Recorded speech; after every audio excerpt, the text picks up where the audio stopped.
achieving 100% by 2015. We'll have a lot getting closer, but what we can do is if we target, we'll make it likely that almost every country on Earth has a chance of dramatically succeeding by 2015 a lot of the goals we set out. So this is not trickle down, but start at the bottom. Yeah. Start with the dispossessed. Geeta, I see you nodding your head. I agree entirely with Steve. I think that what the MDGs did, unfortunately, the good thing was that they had targets, but unfortunately it pushed us all towards creating these averages across the globe, across countries, and as Hans said so beautifully in his talk, you know, that those averages mask the realities on the ground. They mask the inequities because we are so keen to show that you've met the goal, you keep citing the average. So I really think, and UNICEF just did some analysis under its new leader, Tony Lake, that was in the Post, I think, yesterday about how they are going to focus exactly in the way that you talked, on the least privileged, on the most marginalized. And they have shown through their analysis that, in fact, it is the most efficient and cost-effective way to meet the remaining MDGs for what's left over the next 5 years. So it's not more expensive to do that. In fact, it is more cost-effective to do that. And I think that that's what should be the focus of the next 5 years, is really targeting to those most in need who've been left behind, because we don't want this average mentality to create greater inequities, which is what it's likely to do. It's really nice when it turns out that the right thing to do is also the smart thing to do and the efficient thing to do. It doesn't always work that way. I'm pleased to hear that. Carol, did you want to say something about that? I have two worries associated with the success that we really have seen in many parts of the world, including, importantly, in sub-Saharan Africa. But, of course, Gresham Michel's warning is a good one. Don't group everybody together. My two worries are, number one, that we have got to have healthy economies in order to sustain the success.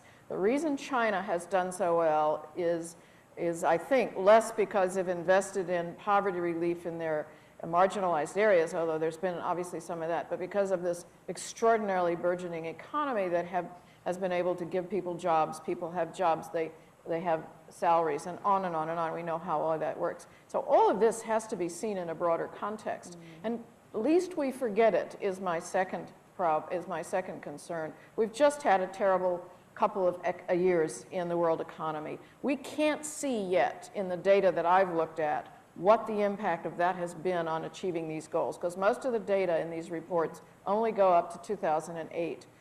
So I don't really know where we are right now. Melinda Gates is right, we need the data, and the data in this case, as far as I can tell, is not yet out there. So I think we make a big mistake if we don't keep this in a broader perspective and realize that our achievements will only be sustainable if the world economy and the economy of these poorer countries is also growing and healthy. I worry about where we are now and where we're going to be in 5 or 10 years. Another question or comment from the floor? Take the young lady here, the gentleman next to him, and then the lady behind. I think we'll take those three, and I see one other hand. We'll collect those four, and then we'll give the panel a chance to respond to anything they wish. So starting up front here. If you'd please stand up and identify yourself and state your question or comment.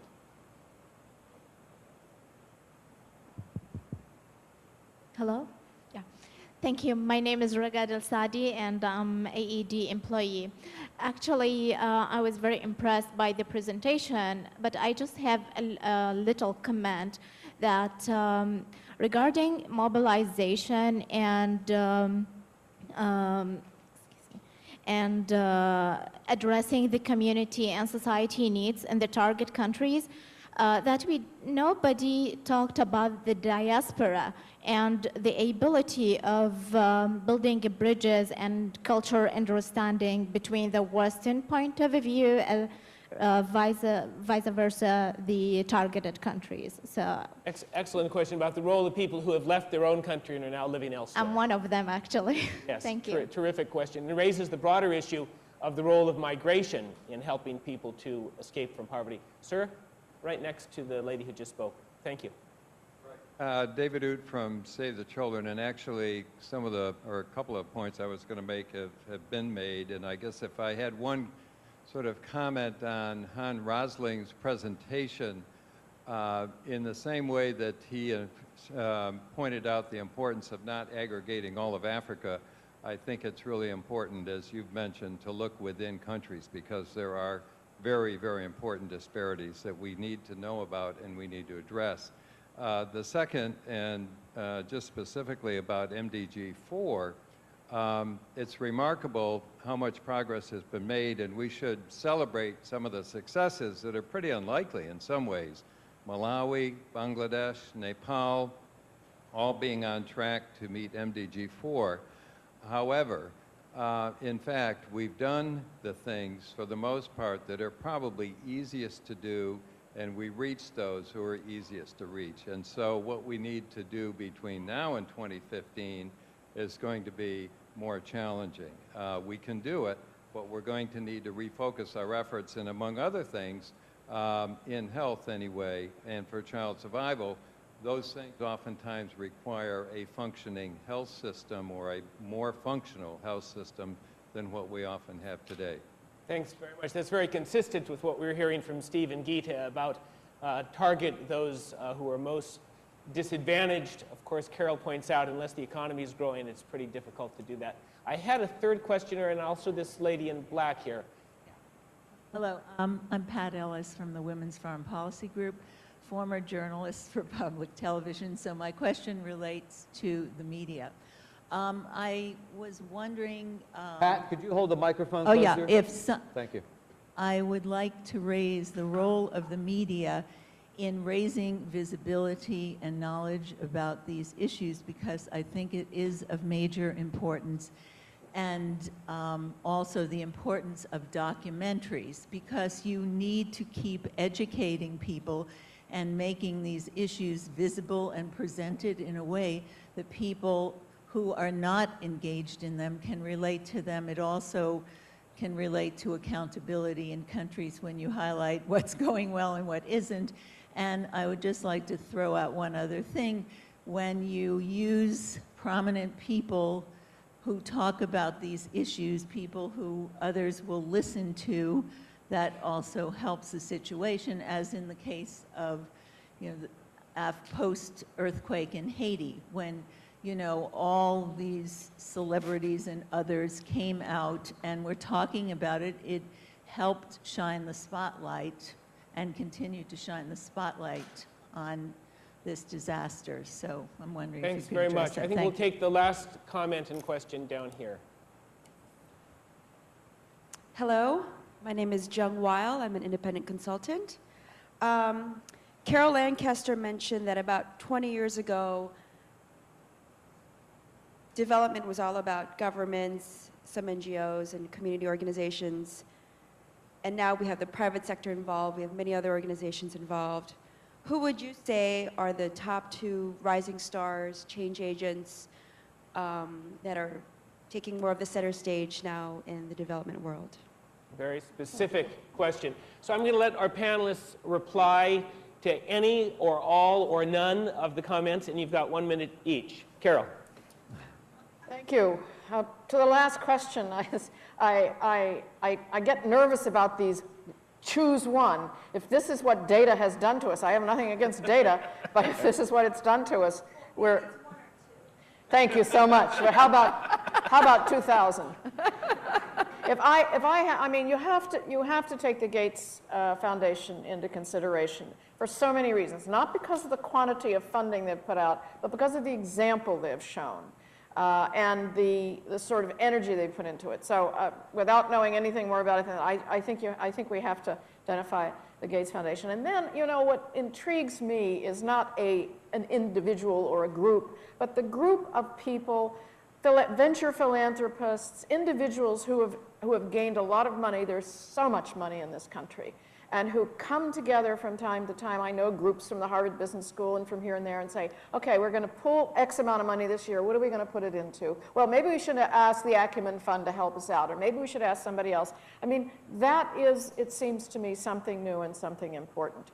And then there was another question. Oh, I just wanted to say one last thought about the MDGs. If we don't make it in 5 years, I'm okay with that. Because frankly, it really isn't about making a target, although that's a useful media exercise. It's about making progress. And a lot of countries have made progress, and we have to celebrate that. And I hope by the time we get to the end of the 15 years, we're not going to lament the fact that Burkina Faso hasn't got as many kids in school as they should have, but celebrate the fact that they've done as well as they've done. And I hope we bear that in mind. Geeta. I'm going to answer the question on the media and a question that you raised earlier, somebody raised earlier about the goals that are left behind. I want to put in a plug for goal number 3, which is promote gender equality and empower women, because it is the smart thing to do, it's the right thing to do, it gives you a huge return on your investment, as we heard all morning. With regard to the media, I couldn't agree more. The media is a powerful messenger and a powerful tool that we should put to good use. About celebrities, I have to say that one of the things I worry about, they make excellent spokespersons to get attention to the issue, and as do documentaries, and some documentaries are better than others. But there's a lot of rhetoric now that's out there, especially on the issue that I care most about, which is gender equality, and it's this slim in depth. And nothing lies below it in terms of the talk. And people get away with the sense then that, oh, there's a lot happening on gender equality because everybody's talking about it now, but nobody's doing anything on it. And so as long as we use the celebrity voice and the media voice to raise the awareness of the issue, but constantly measure how that's translating into action, then I'm fine with it. Otherwise, I worry a little bit that we're only winning the rhetoric battle and not changing much in women's lives. Steve, I'm going to give you the penultimate word. Penultimate. You have the last word then. That's right. I'm keeping the last word for myself. Carol's right that the economies are essential if we're going to have the resources and the capacity and the wherewithal to achieve any of these goals. But the economy is dependent upon achieving these goals. We have to have education which will ensure that there is the capacity to grow the economy. We know that the ability to reduce child mortality, as Mrs. Gates said, depends upon there being an education level. We know that the ability of people to generate jobs and opportunities and entrepreneurship, every grade of education has an outcome of a 10% increase over time in their economic outcomes and their economic results in terms of income. We know that every level of education results in a doubling of income to an individual in every economy in the world, and that without the investment long term in order to also achieve these goals we set for 2015, we won't be successful. So we must combine the economic view, we must combine the long-term education investment, and we must combine that and have it leverage the outcomes for the other 6 goals as well. So my expectations, my hope is that we will continue a very strong advocacy campaign. Those of you in this room very much are involved in advocacy. Without that advocacy, the opportunity to have these issues in front of the Congress, in front of the American public, in front of the wealthier publics of the world, won't achieve the necessary resources to ensure that we can focus and focus locally. So I really think we have a hard job ahead of us, but it's the opportunity with the summit in New York to build on, I think, a level of publicity that will give us opportunity.